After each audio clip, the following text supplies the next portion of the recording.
जन्म देता लेखानं सुनबाई निरंकान करून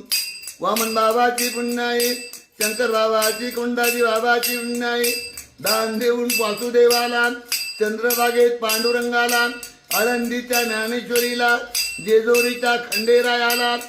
तुळजापूरच्या पार्वता देवीला, कोल्हापूरच्या महालक्ष्मीला, चांदवडच्या रेणुका मातेला, शेगावच्या श्री गजानन बाबाला, चांदोदेवाला, मुक्ताबाईला, तिरुपती बालासाहेबाला, औंढ्याच्या नागनाथाला, परळी वैजनाथाला, पैठणच्या एकनाथाला, वेरुळामध्ये घुष्णेश्वराला, संत जनार्दन स्वामीला, त्र्यंबकेश्वराला, निवर्तीनाथाला, ब्रह्मगिरीला, कुशीव्रताला,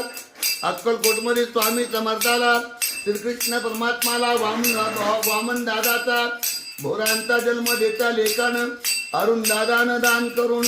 आई वाचून मैया नाही का, बापा वाचून जन्म नाही का, भावा वाचून बोलवण नाही का.